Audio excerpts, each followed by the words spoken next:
روشنی میں چلے، روشنی میں چلے۔ جی ناظرین، میں آپ کے میزبان سیری شروفن پروگرام کلام کی روشنی میں آپ کو خوش آمدید کہتی ہوں۔ جس طرح سے آپ جانتے ہیں آج کا دن جو کہ عید قیامت المسیح کا دن ہے، اور آج کا دن میں سمجھتی ہوں فتح کا دن ہے، آج کا دن خوشی کا اور دلیری کا دن ہے۔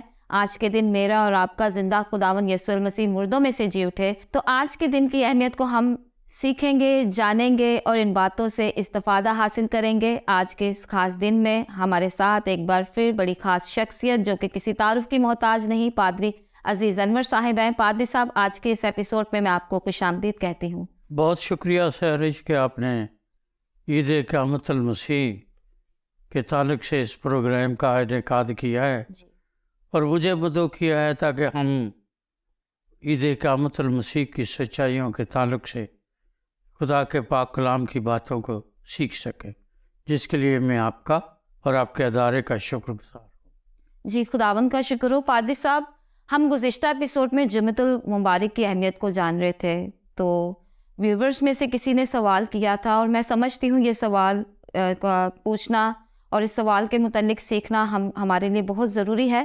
تو آج ہم اسی سوال سے آج کے اس پروگرام کا آغاز کریں گے۔ خداوند یسوع مسیح کی موت کیوں ضروری تھی؟ یہ موت کسی کی تھی، کامل انسان کی یا کامل خدا کی؟ اس کے متعلق بہت خوبصورت سوال کیا ہے جس نے بھی کیا ہے۔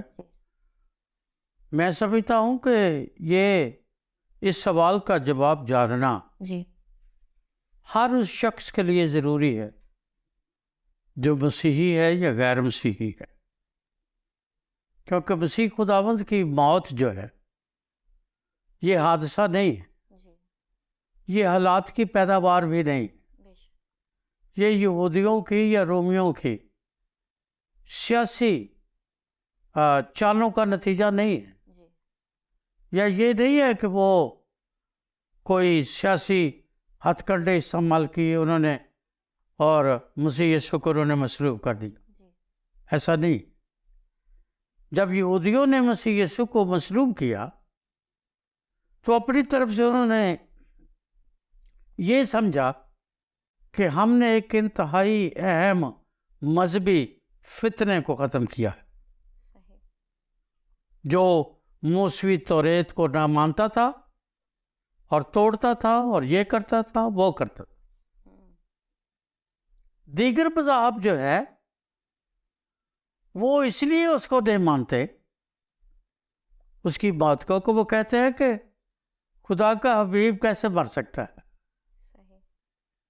کیونکہ اگر خدا کا حبیب جو ہے اگر وہی دکھوں میں زندگی بسر کرتا ہے، یہ اس قسم کے دکھوں سے گزرتا ہے، تو پھر خدا کی محبت کہاں ہے اور اس کا ترس اور رحم اور اس کی دوستی کہاں؟ حالانکہ وہ جانتے ہیں کہ ایوب جس کو صابر کا لقب دیا گیا، اس شخص کے ساتھ کیا ہوا، موسیٰ کے ساتھ کیا ہوا، داؤد کے ساتھ کیا ہوا، یرمیہ کے ساتھ کیا ہوا، خداوند کے شاگردوں کے ساتھ کیا ہوا، دیگر مذاہب میں ان کے رہنماؤں کے ساتھ کیا ہوا۔ مسیح یسوع جب مصلوب ہوا تو وہ کامل خدا یا کامل انسان کی بات نہیں ہے، وہ کامل خدا تھا، ہے اور رہے گا، وہ کامل انسان تھا، ہے اور رہے گا، پر اسے مصلوبیت کیوں برداشت کرنا پڑی؟ اس میں سب سے پہلی بات یہ ہے کہ خداوند نے آدم اور حوا سے کہا تھا کہ جس سے تو نے یہ پھل کھایا تو مرا۔ اب جب یہ اصول، یہ قانون خدا نے بنا دیا ہے تو پھر انسان اس اصول کے مطابق کبھی پاک نہیں ہو سکتا، کیونکہ لکھا ہے ہماری ساری نیکیاں خدا کے حضور گدی کی مار۔ جب ہم خدا کی صفات پر غور کرتے ہیں، خدا محبت ہے، اس میں کوئی شک نہیں، اور وہ اپنے محبوب کے لیے ہر قربانی دینے کے لیے تیار ہے، لیکن خدا عادل بھی ہے، عدل و انصاف بھی کرتا ہے، اور عدل کا تقاضا یہ ہے کہ جو جان گناہ کرتی ہے وہ مرے، اس کو سزا ملے۔ اب اگر ہم یہ کہیں کہ وہ رحیم ہے تو ٹھیک ہے، وہ رحیم ہے، پر بغیر انصاف کے رحم جو ہے پھر وہ رحم نہیں رہے گا، پھر وہ طرفداری ہو جائے گی، تو خدا تو کسی کا طرفدار نہیں، پاک کلام میں لکھا ہے۔ اب اگر وہ محبت بھی ہے، وہ عادل بھی ہے، وہ رحیم بھی ہے، تو پھر سوال یہ ہے کہ وہ محب اپنے محبوب کی خلاصی کیسے کر سکتا ہے؟ اس کا ایک ہی طریقہ ہے، اور وہ طریقہ کیا ہے کہ وہ جو پاک ہے، وہ جس کی تلافی، جس کی رہائی، جس کی نجات کے لیے اس دنیا میں آنا چاہتا ہے، وہ آئے اور اس کا علاج کرے۔ اس لیے فرشتے نے اسے مقدسہ مریم نے کہا کہ روح القدس تجھ پر سایہ کرے گا، تیرے بیٹا ہوگا، اور وہ مولود مقدس خدا کا بیٹا کہلائے گا۔ تو مسیح یسوع کے بارے مقدسہ مریم نے، یا اس وقت کے فرشتے کو اس نے کہا میرے لیے تیرے قول کے موافق ہو، یعنی وہ خدا جو گناہ، جس کی آنکھ بدی کو نہیں دیکھ سکتی، جو عادل بھی ہے، جو منصف بھی ہے، جو محبت بھی کرتا ہے، جو رحیم بھی ہے، وہ بغیر عدل کیے کسی گناہ گار کو معاف نہیں کر سکتا۔ اب گناہ گار جو ہے وہ تو اپنے گناہ کی تلافی کر ہی نہیں سکتا۔ اگر وہ اپنے گناہ کی تلافی کرتا ہے تو پھر وہ نیک کام اور نیک اعمال اور اس کے سارے کام جو ہے وہ تو پھر رشوت ہو جائے گی۔ اس لیے ضروری ایک ہی رستہ بچتا ہے، اور وہ رستہ یہ ہے کہ وہ عادل اور منصف جو ہے وہ خود ایسا انتظام کرے کہ محبت بھی قائم رہے، عدل بھی قائم رہے، وہ رحیم بھی قائم رہے، اور پھر اس گناہ گار کی یا لعنتی کی لعنت جو ہے وہ ختم ہو جائے جو گناہ کے سبب سے ہے۔ اس کے لیے پھر خدا کو انسان بننا پڑا، اور وہ انسان بن گیا۔ جب ہم رشیا کی تاریخ کا مطالعہ کرتے ہیں تو رشیا کی تاریخ میں آج کامونزم یا سوشلزم ہے، اس سے پہلے وہاں تاریخ یہ بتاتی ہے کہ جو حکومت کرتے تھے ان کو زار کہا جاتا تھا، جیسے ہمارے ملک میں مغل تھے یا فرعون تھے، اس طرح سے۔ تو ایک زار کے دور میں رشیا کے ایک چھوٹے سے علاقے میں بغاوت ہو گئی۔ بغاوت کرنے والے شخص کا نام رومیل تھا۔ اس نے قانون بنایا کہ جو چوری کرے گا اس کو 90 کوڑے لگائے جائیں۔ اب اس کی سلطنت میں ایک انتہائی قیمتی ہار گم ہو گیا، ڈھونڈا نہیں ملا۔ کچھ عرصے کے بعد پتہ چلا کہ چور اس کی ماں ہے۔ اب وہ ماں کا بیٹا بھی ہے اور ماں کی محبت سے خالی بھی نہیں ہے، ماں کی شفقت بھی اس کے لیے موجود ہے، اور ملک کا قانون بھی موجود ہے۔ اب اس کے پاس ایک ہی حل ہے کہ اس کی ماں کو، اگر اس نے اپنی ماں کو بچانا ہے تو پھر یا تو سزا معاف کر دے۔ اگر سزا معاف کر دے گا تو پھر وہ عادل نہیں رہے گا۔ عدالت لگی، اس نے قاضی سے پوچھا قانون کیا ہے؟ قاضی نے بتایا جی 90 کوڑے لگائے جانے کا حکم ہے قانون میں۔ اس نے اعلان کیا، آرڈر کیا بطور بادشاہ۔ اس نے کہا کہ اس خاتون کی پیٹھ پر 90 کوڑے لگائے جائے۔ جب 5 یا 6 یا 7 یا 10 کوڑے لگے تو اس نے حکم دیا کہ روک دیا جائے۔ اس نے کہا جتنے کوڑے بچے ہیں وہ میری پشت پر لگائے جائے، تاکہ میرے ملک کا، حکومت کا قانون بھی قائم رہے، عدل بھی قائم رہے، ماں کے ساتھ محبت بھی قائم رہے، محبت بھی قائم رہے، سزا بھی قائم رہے، عدل بھی قائم رہے، اور میری ماں بھی بچ جائے۔ یہی خدا نے کیا، کیونکہ اس کے پاس اور کچھ تھا نہیں۔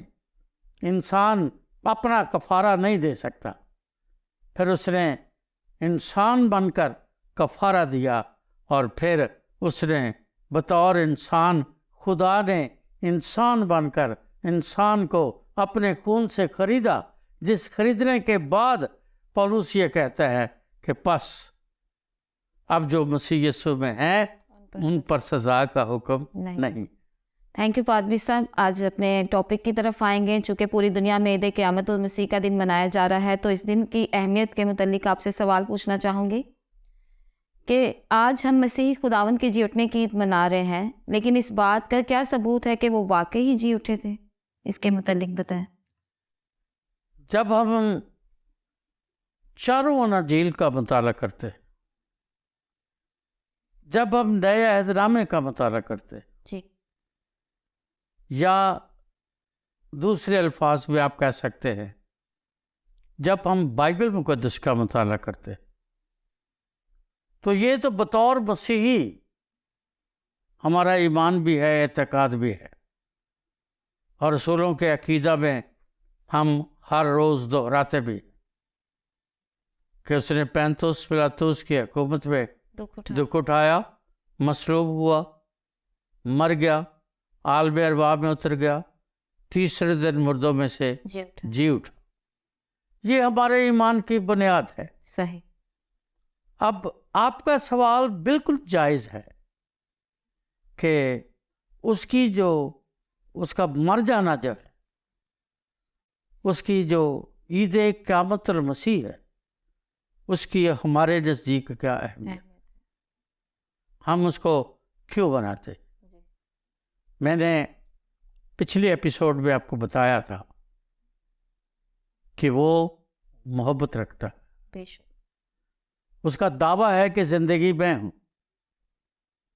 اس کا دعویٰ ہے کہ ہمیشہ کی زندگی میں ہوں۔ یوحنا کے انجیل کے 10ویں باب کی 10ویں آیت میں اس نے کہا، میں اس لیے آیا کہ وہ زندگی پائیں اور کثرت سے۔ اور یہ زندگی کیسے ممکن ہو سکتی ہے اگر گناہ کی سزا پوری نہیں ہوتی؟ اور گناہ کی سزا کیا ہے؟ مزدوری موت ہے۔ اگر وہ مر نہیں گیا تو پھر جی اٹھنے کا سوال ہی پیدا نہیں ہوتا۔ وہ اس لیے جی اٹھا، اناجیل کا بیان ہے، رسولوں کا ایمان ہے، کلیسیاؤں کا ایمان ہے کہ وہ مر گیا اور دفن ہوا۔ پہلا کرنتھیوں 15واں باب، اس کی پہلی آیت سے ہی آپ شروع کر کے دیکھ لیں، مقدس پالوس کہتا ہے کہ یہ خوشخبری مجھے پہنچی۔ وہ یہ نہیں کہتا کہ یہ میری سیلف کریٹڈ ہے، وہ کہتا ہے یہ مجھے پہنچائی گئی۔ پھر وہ کہتا ہے اے کرنتھس والوں، جسے تم نے قبول بھی کر لیا تھا، اور جس خوشخبری پر تم ایمان بھی لائے، اور جس کے وسیلے سے تمہیں نجات بھی ملتی ہے۔ وہ خوشخبری کیا ہے جو اس کو پہنچی، جس پر وہ ایمان لائے، جس کے وسیلے سے نجات بھی ملتی ہے؟ وہ خوشخبری کیا ہے؟ تیسری آیت میں وہ خوشخبری بیان کرتا ہے، وہاں لکھا ہے مسیح کتاب مقدس کے مطابق ہمارے گناہوں کے لیے مڑا، اور کتاب مقدس کے مطابق دفن ہوا، اور کتاب مقدس کے مطابق مردوں میں سے، لفظ لکھا ہے مردوں میں سے جی اٹھا۔ یہ ایک گواہی ہے۔ اس کا جی اٹھنا کسی کی من گھڑت کہانی، کسی مسیحوں کا کوئی فینٹسی نہیں ہے، یہ کوئی مائتھالوجی نہیں ہے کہ ہم اسے کہیں کہ جی یہ مائتھالوجی ہے، ایسا نہیں۔ یہ ایک انمٹ سچائی ہے، اور سچائی رہے گی۔ اس کی وجہ کہ اس کے صلیب دیے جانے کے لیے، اس کے مر جانے کے لیے، اس جگہ کے لیے اتنے کچھ ثبوت ہمارے پاس ہے کہ آپ اندازہ نہیں کر سکتے۔ اب دیکھیں، وہیں پہلے کرنتھیوں میں وہ کہتا ہے وہ کیفا کو نظر آیا، وہ 12 کو نظر آیا، وہ 500 کو نظر آیا، پھر وہ اس طرح سے بھیڑ کو نظر آیا، پھر وہ آخر میں مجھے نظر آیا۔ پھر جب وہ جی اٹھا تو ایک لمبی فہرست اناجیل میں موجود ہے۔ یہ وہم نہیں ہے مسیحوں کا۔ وہ جی اٹھا ہے، اور چونکہ وہ جی اٹھا ہے اس لیے آج جو کوئی اس پر ایمان لاتا ہے وہ اس زندگی میں داخل ہوتا ہے، وہ اس زندگی کو دینے کے لیے مر گیا، تو اس کے تو تاریخ گواہ ہے، پینتوس پلاطس گواہ ہے، حنا اور کائفہ گواہ ہے، وہ بھیڑ گواہ ہے، اس کے ساتھ لٹکائے گئے ڈاکو گواہ ہے، اس دور کی تاریخ یوسیبیس جب لکھتا ہے وہ گواہی پیش کرتا ہے، یوسف اور بتیا گواہ ہے، شمعون قرینی گواہ ہے جس نے اس کی سلیب اٹھائی، اس کا کوئی ایک گواہ نہیں ہے، سینکڑوں ہزاروں گواہ ہے کہ وہ مر گیا اور جی اٹھا، اور اس کی سلیبی موت جو ہے وہ عید قیامت المسیح جو ہے وہ ایک مسیحی ایمان کی بنیاد ہے، بلکہ ہر اس شخص کی وہ بنیاد ہو سکتی ہے جو میری اور آپ کی طرح اس کی صلیبی موت کو قبول کرتا ہے، اس کی سزا کے اس افزانے کو، اس کفارے کو قبول کرتا ہے۔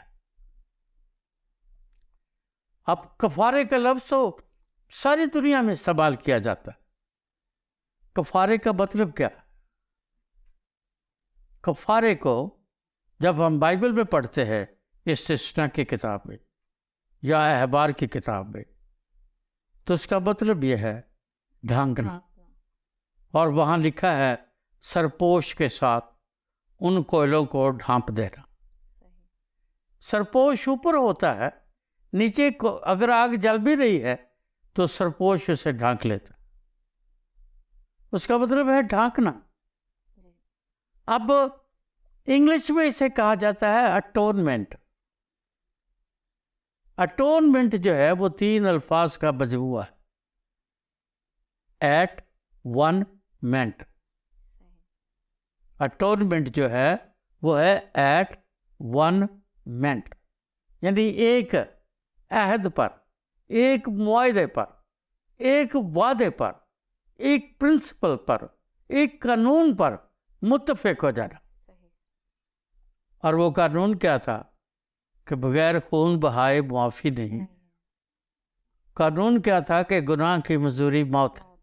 اس نے کفارہ تو دے دیا، جو خدا اور مسیح یسوع کے درمیان جو معاہدہ تھا وہ معاہدہ تو ہو گیا، پر دوسرا حصہ اسی سکے کا دوسرا رخ باقی تھا کہ وہ موت جو گناہ کے وسیلے سے آئی ہے، اس موت کا علاج کیا ہے، اور اس علاج کے لیے وہ مر گیا۔ اور اس کے لکھا ہے، یسایہ بھی کہتا ہے، نیائے عہد نامہ بھی کہتا ہے کہ اس کے مار کھانے سے ہم نے شفا پائی، ہم نے زندگی پائی، اور آج اس کا جی اٹھنے کی عید جو دنیا میں لوگ منا رہے ہیں، میں سمجھتا ہوں اس سے بھی کہیں زیادہ بنانا چاہیے۔ عید جو ہے جس کو ہم منا رہے ہیں، یہ عبرانی زبان کا لفظ ہے، عربی میں استعمال کیا گیا، عبرانی میں اسے جلات کہتے ہیں، جو یرمیہ کے صحیفے کے 8ویں باب میں لکھا ہے کہ کیا جلات میں روغن بلسان نہیں، کیا وہاں کوئی طبیب نہیں؟ اگر روغن بلسان ہے، طبیب ہے، تو پھر میری بنت قوم کیوں شفا نہیں پاتی؟ نام باپ کا آغاز ہوتا ہے، کاش کہ میرا سر پانی ہوتا اور میری آنکھیں آنسوؤں کا چشمہ، تاکہ میں اپنی قوم کے مقتولوں پر شب و روز ماتم کروں۔ یہ گواہی ہے، یہ عید جو ہے، اس کا مطلب جو ہے، لوگ کہتے ہیں جی خوشی کرنا، ٹھیک ہے، میں یہ نہیں کہتا وہ غلط کہتے ہیں، خوشی ہوتی ہے، لیکن اس کا مطلب ہے گواہی دینا۔ یہ بادشاہیوں نے نہیں پھیلائی، یہ بادشاہوں نے، سپہ سالاروں نے نہیں پھیلائی، یہ دنیا کے جرنلز نے یا دنیا کے بڑے بڑے سورماؤں نے نہیں پھیلائی، ہاں ایمان کے سورماؤں نے پھیلائی۔ اور وہ جو ایمان کے سورما تھے وہ 12 شاگرد تھے، اور پھر اس کے بعد وہ کلیسیا تھی، اور پھر اس کے بعد ابتدائی کلیسیا کے لوگ تھے جنہوں نے مرنے کے بعد اپنے لہو سے مسیحی عید کی تاریخ لکھی اور اس کی گواہی دی۔ تھینک یو پادری صاحب. اگلا سوال آپ سے پوچھنا چاہوں گی، مسیح خداوند کا جی اٹھنا دوسرے مردوں کے جی اٹھنے سے مختلف کیوں ہے؟ اس کے متعلق بتائیں. بہت شکریہ بیٹا، آپ نے یہ سوال کیا. اس کا جواب تو انتہائی سادہ اور عام فہم ہے. دوسرے مردے جو ہیں یا دوسرے انسان جو ہیں یا مرنے والی جتنی بھی چیزیں، یا جانور یا نباتات یا حیوانات، جی ان کا مر جانا جو ہے اس کا ایک وقت کا تعین کیا گیا، اور میڈیکل سائنس ثابت کرتی ہے کہ ان کی جو موت ہے وہ بایولوجیکل سسٹم کے فیل ہو جانے سے ہوتی ہے. صحیح. مسیح یسوع کی موت اس کے بایولوجیکل سسٹم کی فیل ہو جانے کی وجہ سے نہیں ہوئی. اس نے مصلوبیت کے وقت، میں نے پہلے بتایا تھا گڈ فرائیڈے والے دن، کہ وہ جو 7 کلمات ہیں وہ مسیح یسوع کی پوری زندگی اور 66 کتابوں کا ایسنس ہے. اس میں انہوں نے کہا کہ میں اپنی روح تیرے ہاتھوں میں سونپتا ہوں.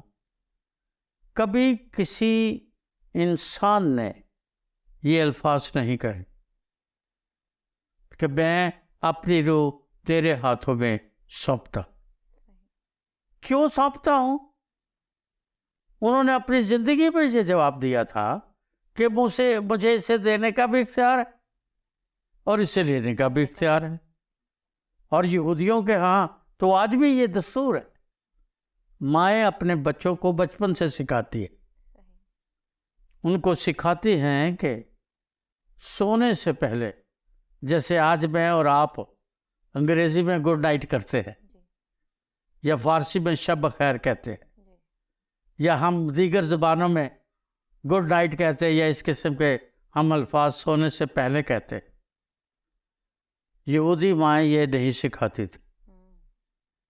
یہودی مائیں یہ سکھاتی تھی، یہ زبور کا اقتباس ہے، اور وہ سکھاتی یہ تھی کہ سونے سے پہلے ہم گڈ نائٹ نہیں کہیں گے، بلکہ یہ کہیں گے اے خدا یا اے باپ، میں اپنی روح تیرے ہاتھوں میں سونپتا. کیوں؟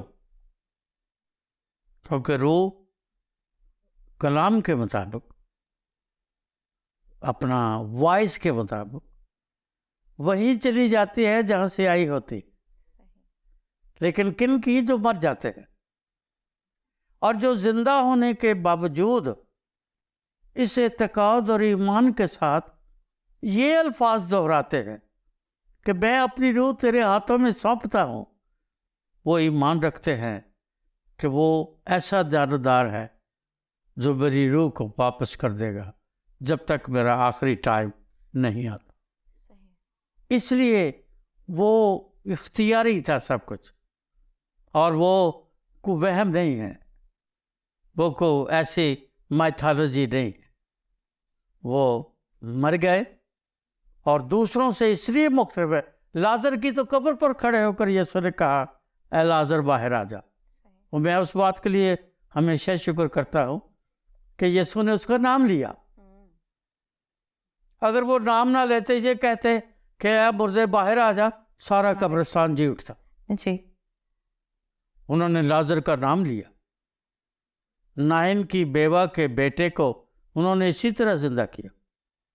یائر کی بیٹی کو انہوں نے اسی طرح زندہ کیا نام لے کر. ایلیا نے زندہ کیا، علیشا نے معجزات کیے. عہد عتیق میں زندہ ہونے کے معجزات ہے، عہد جدید میں ہے، آج بھی ہے. لیکن وہ کوئی کرتا ہے، کوئی مر کر آج تک نہ زندہ ہوا ہے اور نہ کبھی ہوگا. اسی لیے اس نے مریم اور مارتھا کو کہا تھا جب انہوں نے مسیح یسوع سے گلہ کیا کہ اگر تو یہاں ہوتا تو ہمارا بھائی نہ مرتا. ایک بات تو طے ہے کہ دونوں کسی بھی طرح ان کا ایمان متزلزل ہے، ٹھیک ہے، لیکن یہ بات تو سچ ہے کہ ان کے کانشس اور سب کانشس میں ان کے ایمان میں یہ بات موجود ہے کہ اگر یسوع ہے تو پھر موت نہیں ہے۔ انہوں نے یہی کہا کہ اگر تو یہاں ہوتا تو میرا بھائی نہ مرتا۔ اس کا مطلب جہاں یسوع ہوتا ہے وہاں موت نہیں ہوتی، اور جب وہاں موت نہیں ہوتی تو جو خود زندگی کا مالک ہے اس کو قبر یا موت کیسے اپنے قبضے میں رکھ سکتی؟ اس لیے دوسروں کو دوسرے انبیاء نے، رسولوں نے، خدا کے بزرگوں نے، خدا کے لوگوں نے، آج بھی ایسا ہو سکتا ہے، ہو رہے ہیں، لیکن یہ کہیں نہیں آج تک تاریخ میں یا بائبل میں کہ کوئی مر گیا ہو اور وہ خود ہی جی اٹھا ہو اور اس نے اس بات کا دعویٰ کیا ہو کہ قیامت بھی میں ہوں اور زندگی بھی میں ہوں۔ اس لیے وہ مر گیا اور جی اٹھا، اور خود مر گیا، اپنی مرضی سے مر گیا، اپنی مرضی سے وہ جی اٹھا، اور آج وہ زندہ تھا اور زندہ ہے۔ اور رسولوں کے عقیدے میں ہم پڑھتے ہیں کہ وہ عالم بالا پر کبریا کی دائیں طرف بیٹھا ہے، جہاں سے وہ زندوں اور مردوں کی عدالت کرنے کو آئے گا۔ اس عید قیامت المسیح پر میں یہ پیغام دینا چاہتا ہوں کہ وہ آئے گا اور حساب لے گا، عدالت ہوگی۔ مسیح یسوع نے پہلے کلمے میں کہا کہ باپ ان کو معاف کر، یہ جانتے نہیں کیا کرتے ہیں، پر ہم تو جو کر رہے ہیں جان بوجھ کر کر رہے ہیں۔ وہ معافی کس کے لیے ہے؟ جو جانتے نہیں کہ کیا کر رہے ہیں۔ تو ہم تو جو کچھ کر رہے ہیں اپنی مرضی سے کر رہے ہیں۔ اس لیے بہتر یہ ہے کہ اس عید قیامت المسیح پر اپنی زندگی کو اور وقت کو غنیمت جانیں، توبہ کریں، تاکہ ہلاک نہ ہوں بلکہ ہمیشہ کی زندگی پائیں، اور پھر اس زندگی کی گواہی دے۔ یہ عید قیامت ہے۔ تھینک یو پادری صاحب، بڑی خوبصورتی کے ساتھ آپ نے سوال کا جواب دیا۔ یقیناً ناظرین، جس طرح پادری صاحب نے بڑے خوبصورتی کے ساتھ بتایا ہے کہ یسوع مسیح زندہ ہو چکے مردوں میں سے، تو میں سمجھتی ہوں کہ اب اگر ہم دنیا میں دیکھیں تو بہت سے ایسے لوگ ہیں جو اپنے کاموں کے سبب سے مردہ ہیں، ان کے کام ایسے ہیں کہ وہ مردہ کہلائے جاتے ہیں۔ تو جس طرح بہت سی عورتیں قبر پر گئیں تو انہوں نے جب دیکھا خوشبودار چیزیں لے کر گئیں تو فرشتہ نے ان کو کہا کہ تم زندہ کو مردوں میں سے کیوں ڈھونڈتی ہو؟ وہ یہاں نہیں بلکہ اپنے کہے کے مطابق جی اٹھا ہے۔ تو میرے عزیزو، ہمیں بھی اپنی زندگیوں سے خداوند کے زندہ کاموں کو ظاہر کرنا ہے کہ جس طرح مسیح یسوع زندہ ہو گئے ہیں، ہم نے بھی مردہ کاموں کو اپنی زندگی سے ترک کرنا ہے اور اپنے بدن سے ایسی قربانی پیش کرنی ہے جو زندہ ہے اور پاک ہے اور خداوند کو پسندیدہ ہے۔ تو جاتے جاتے میری طرف سے، خداوند کے خادم کی طرف سے اور ہماری ساری ٹیم کی طرف سے عید قیامت المسیح کی ڈھیروں خوشیاں مبارک ہوں۔ آؤ ہم خداوند کی روشنی میں چلے۔